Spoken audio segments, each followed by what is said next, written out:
great to hear you. Morning. Mr. Wall. Right, let's grab some seats. I'm not sure if you've got an order. We'll sit here. Have you noticed just how comfy and plush these new seats are? So anyway, thank you very much for joining me on the stage. Why don't we just kick off by just introducing yourselves. Paul, maybe you start first and just tell us a bit about your business and the key skills needed to make it run. Sure. So my name is Paul Sulyok. I'm the founder and CEO of Green Man Gaming. We sell digital computer games on a global basis, so we don't have the supply chain issues that some companies have, and we supply them in about 195 countries around the world.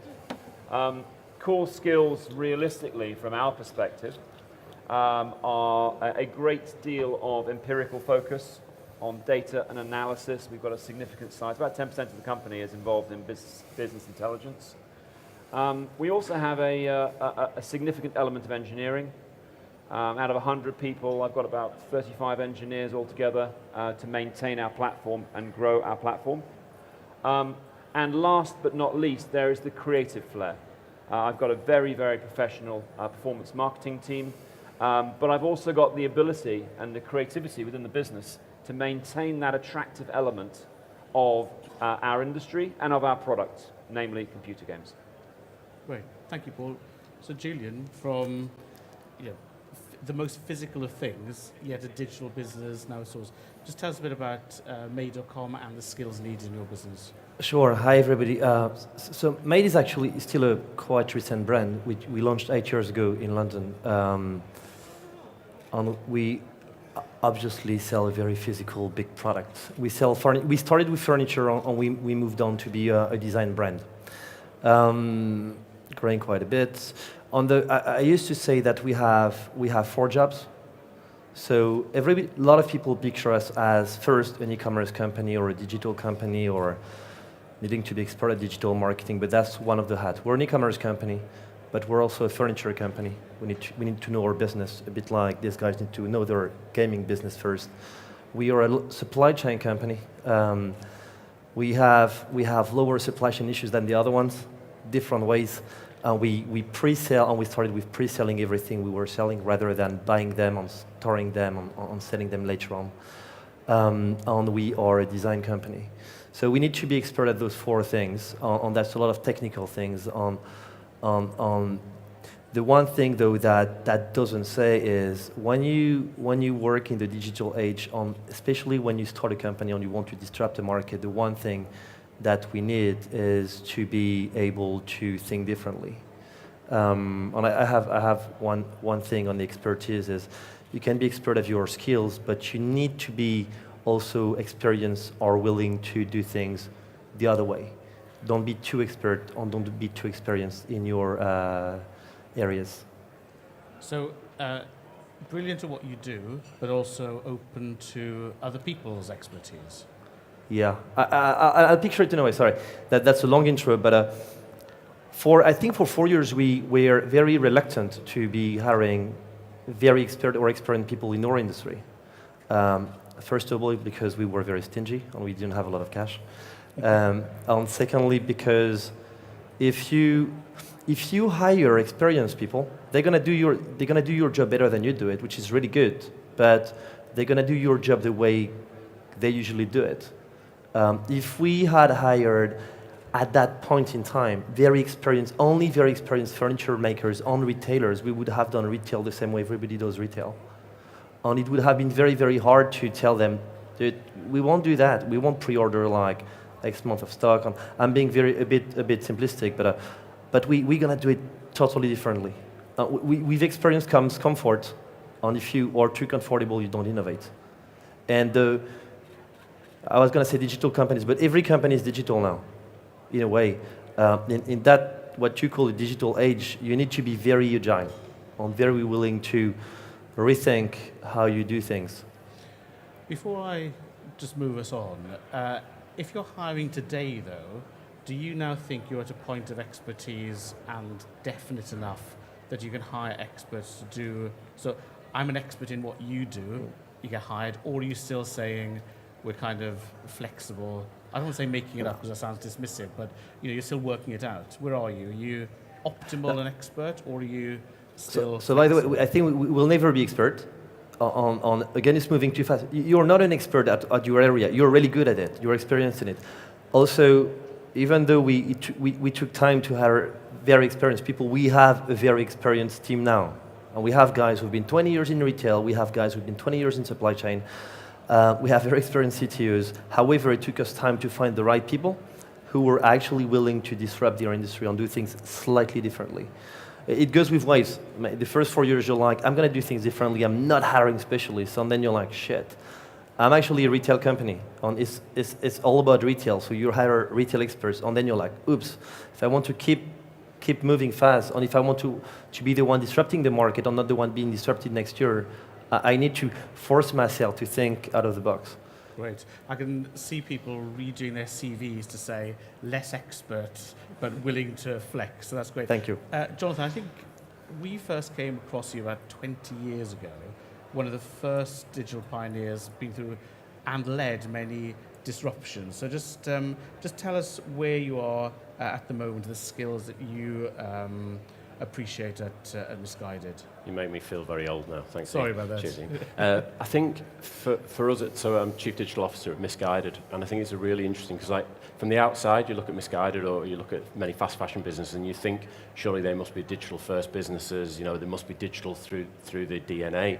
And I think Missguided is really interesting because Nitin, who's the founder of our business and CEO, is product-led, is absolutely, and I don't mean digital product, actually physical product. That's what the business is fantastic at. That's what's in our DNA, having a great brand, having a great product. And now we're kind of like overlaying that, the digital side, all those digital skills is now getting overlaid on top of that. And Nitin still comes back to it, show me that this is beneficial to the product. It's going to make the product better for the customer or the customers. Because customers come to us to buy the product. They don't come to us to have a great website or anything. So we're now overlaying those skills and those digital skills on top of that. For me, the skills that are needed are just inquisitive minds. I'm twice the average age of the business. It makes me feel really old. But I'm twice the average age of our team. But building an inquisitive mindset into the team is the number one thing. So Julien mentioned this idea of not being so expert, you've ossified and become stuck. Paul, you mentioned flexibility. You talked about an inquisitive mind. The two things raise their heads. One is, how in a room full of people do you identify the right ones when they're all highly skilled, highly educated, highly experienced? How do you identify them? And secondly, how do you then manage them when they're working together? So firstly, just tell me, when you're hiring, how do you pick the people? How do you identify that inquisitive mind? You can't just say, are you curious? And they go, yes, I am. Yeah. I think you have to ask them. So funnily enough, I got a conversation with a girl later on today for another business, and it's kind of like you just got to have conversations with people to understand how their mindset works. I had an example last week. We had a problem on the site, asked an analyst something, and maybe 10 years ago, the analyst would have come back with the answers. Now the analysts come back, or good analysts will come back with more questions. And it's about letting them find, to begin with, finding what the hypothesis is, but then coming back and being more inquisitive. So I'd asked a specific question saying, what are the results of this test? And they come back and say, yeah, but actually if we go and do another test, we think we're going to get to more interest. So that's just a conversational piece. This is not a scoring mechanism through a standard interview. This is an inquisitive conversation you have to have with people. Okay, that's interesting. So the tip there is never just answer the question. Always come back with yes, but, or there's more, or dig absolutely. deeper. Jim, how do you now identify people? So now that you are such a well-known and admired business, you've got lots of people wanting to work for you. How do you pick those people who've got that balance of expertise and digital skills or innovation skills? I mean, technical skills are not that hard to find. I mean, then you ask for references on, whether they're really good at marketing or they're average at marketing. That is not the hard part, and everybody can do it well. I think the big thing is soft skills on fit with your business. And I remember at some point we tried to map we had a few issues in recruiting, as a lot of companies, but I personally failed like twice in a row in a month. And I was like, it's very hard to find who is going to be the right people to follow the company. Everybody says, I want to work for a startup, and to be honest, 80% of the people don't want to work for a startup when they know what a startup is. It's a mess, and it's not that fun. It's really fun, but it's not that fun for everybody. So I think I came up with that list of letters that was almost making a word, but doesn't make one because it does something like shfl. It's HFSH something. It's, well, looking for people who are smart, flexible, hardworking. I think I had hungry, but hungry meant ambitious, but I think it hides the most important is willing to learn. The biggest thing is willing to learn, and then we had loyal and ethical. And willingness to learn is the biggest thing. On that can be at any age. The second part is you can actually ask them the question. You said you can't ask them because they're gonna answer off you. Of course, I'm willing to learn, but actually, when you ask them the question, it's a good way of knowing who is really a good fit, but it's also a very good way of knowing who is not, and you're gonna have surprises. On a different question, I ended up asking the most boring question in any interview. You try to be original. You don't ask them, what are you good at and what are you bad at? You're like, if I'm calling your ex-boss and your ex-colleagues, what will they say? And I remember that lady, and we were hiring for 5 years ago for UK head of customer service, like big role for us. It's a tough role, especially in e-commerce, especially in furniture. I remember that lady who was really good saying, I think I'm not really a people person. And that was just from a very straight question. Yeah, mind you, I must sympathise with that sentiment. Paul, you have a strong engineering aspect of the business where you can't be anything other than 100% right. So how do you balance the engineering requirements with the flexibility and innovation we've been talking about? Well, I think you tend to find that engineers these days tend to be very, very innovative. They like challenges, they like working with interesting situations, solving problems. So engineers actually, if you can provide them a mentally stimulating environment and provide them with loose leadership. I mean, we're an agile-based company, so basically my engineering team every Monday just pick up a bunch of points that they want to work with and then go off and do it.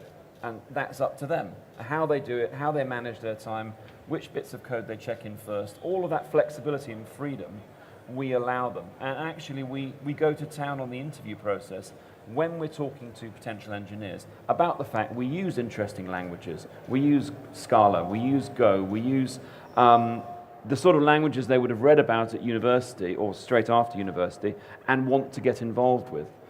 So you'd have that element, and then you have the element of providing them with an interesting environment to work in, a fun culture, something that they're actually proud of being involved with. And that in itself stimulates the engineering team to want to come to work every morning, I hope anyway.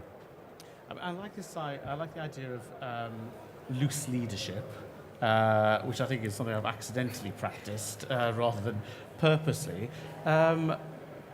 Just give me a flavour what it's like running a business with this type of talent.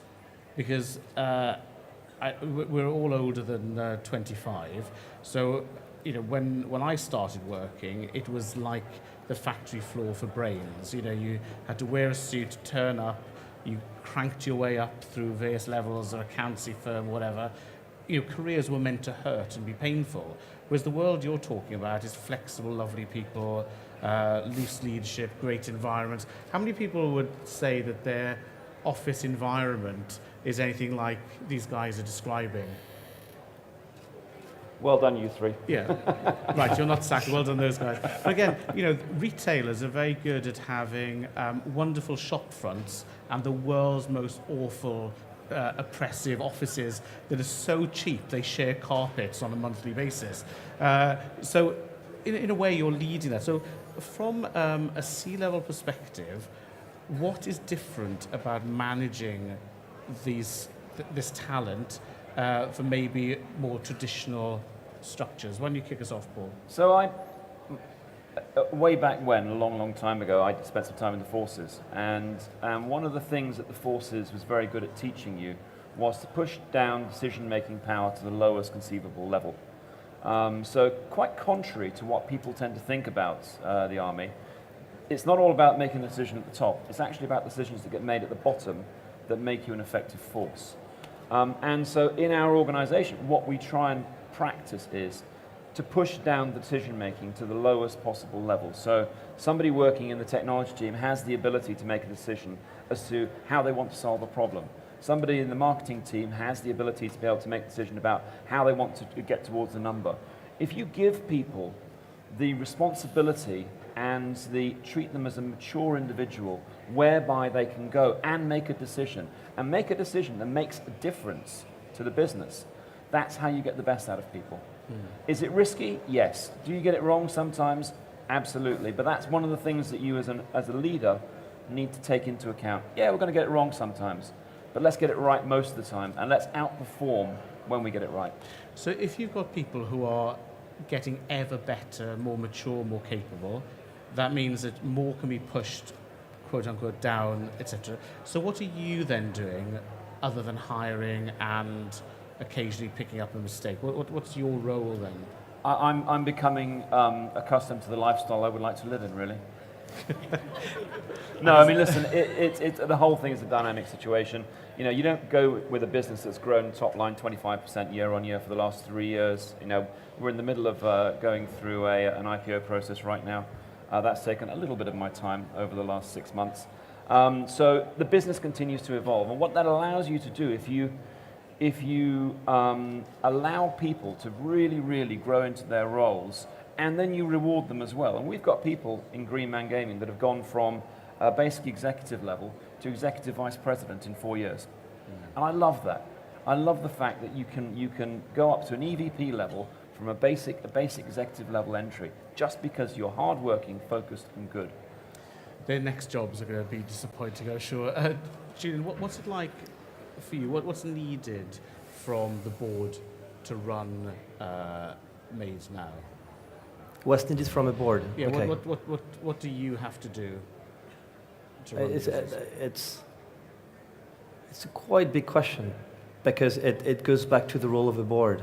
The biggest role of a board is to ensure the sustainability on, let's call it the sustainable growth of the company. And there is actually a risk there in being good manager on ensuring that we don't fuck it all, sorry. And the problem if you don't take any risk is you don't grow too fast, is you don't innovate. If you don't innovate, people will actually do your job better, and then you don't grow anymore. So we have a very experienced board. Again, we have an amazing chairman coming from retail, Susan Given. We have an amazing CEO who joined us a few years ago. By the way, the 3 founders are not exec anymore in the business. The management team is really good, and that's a chance we have. On the role of that board too is to ensure that we still bring new and fresh ideas in the business all the time. I'm a bit surprised sometimes when I see the boards of. I'm at the board of a few small companies, but small. When you see the boards of bigger retailers or bigger companies, it looks a bit, not to be provocative, it looks a bit incestuous in the way that it's very specialized people in the industry, and it's often professional non-execs, and it lacks a bit of doers or younger, experienced people in doing things differently. And I think the role of a board is to ensure the company is sustainable, but actually finds ways every year of finding growth next year. A good thing I heard once, I'm not inventing it, is about that other company, and the founders was saying every year, one of our target is to find new services, new developments, new whatever you call it, or products. So again, we're a product company, but we can develop new streams of business that will bring 10%, 5%, 30%, whatever it is for you, of next year revenue. Okay, great. Jonathan, you've recently moved roles, so fresh, digital business again. What is needed from the leadership to make the most of the digital talent and the innovative staff you have? I think for me, I'm actually going to go back. So I'm ex-shop direct, for those who don't know me.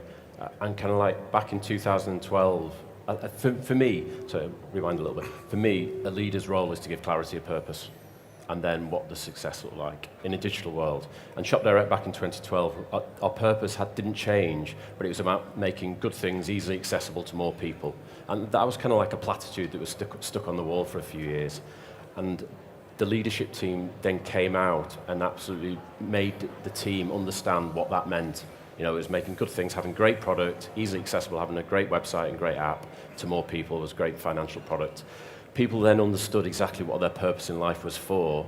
Then it's about what the success looked like. You know, what are we trying to achieve in terms of the metrics?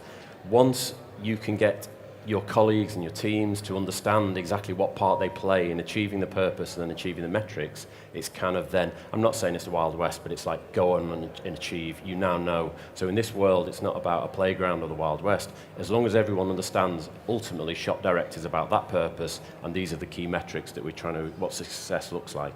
For me, that's what our leader is today. Yes, bringing the right people on, but giving clarity of purpose is the absolute key thing for leadership. Great. Now, I feel quite inspired. I need to I can see all my staff saying, you know, Ian, why aren't you doing all the things these guys are saying? So that's my homework. But businesses are changing. People are flexible, learning more and more skills. Let's look forward 5 years, 2023. Which is the one skill or attribute that you think will be most important then? So everyone's an engineer, our engineers are flexible, commercial people, our data analysts, we're all developing more skills. What is the 2023 attribute that'll be up in lights in the conference? What's that skill? I think I'll hark back to inquisitiveness. I think what you were suggesting, that, you know, it's almost a given that people's job skills are there. You know, very rarely do I see people leave the business because they weren't capable of, you know, analysing GA, or they weren't capable of analysing numbers. It's about the inquisitiveness and it's about the mindset. So for me, there's not one particular skill. It's just that the headspace and the inquisitiveness of their nature, that's the key one that they need to look at. Okay, so I mean, that's quite a positive view of a highly skilled workforce where we're looking for attitudinal and behavioural things like inquisitiveness. Julien, he's grabbed inquisitiveness.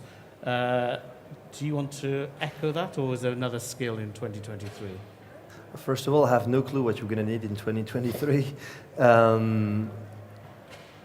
I was going to go back to the willingness to learn, but I'm gonna go to another one then. I think with everything being streamlined, I was trying to avoid AI in that conference because there's too much of a hot word on AI and blah, blah, blah, on things being automated. Today, like metaphor, today in marketing, the biggest skill first is to be analytical. If you're not analytical, when you spend your marketing cash, you're hitting the wall in like 6 months because you're burning it. The problem when you're too analytical is you're just spending money to acquire a customer. You're spending money for next day, next month, on everything. You're not building a brand. And what builds a brand is being creative.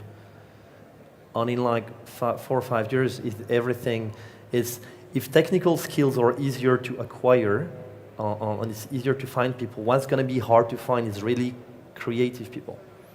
Okay. And that's partly a talent, or partly something you can learn. Great, thank you. Paul? I'm going to take a slightly more humanistic approach to this. Skills are a given as far as I'm concerned, and that the hiring process will take those skills on board and bring them on board to the team. The most important thing, in my opinion, for a company is the team. A company is a group of people, and there's all the individual dynamics between individuals and the relationships they've all got. But actually, when you look at a company, it's a team, and that team has to have the desire to win. It has to have the desire to improve itself. It has to have the desire to beat other people, its competitors in the marketplace. If that team doesn't have that desire, then it won't go one step further. It won't try that bit harder. It won't find the innovative solution that it needs.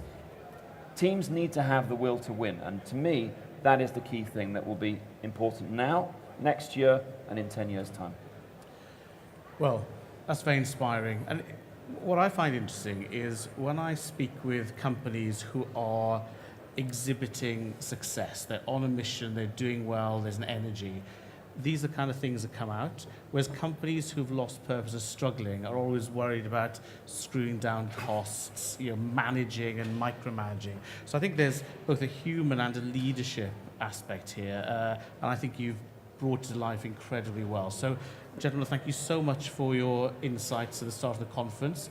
Ladies and gentlemen, please join with me in thanking Paul, Julian and Jonathan. Thank you very much. Thank you.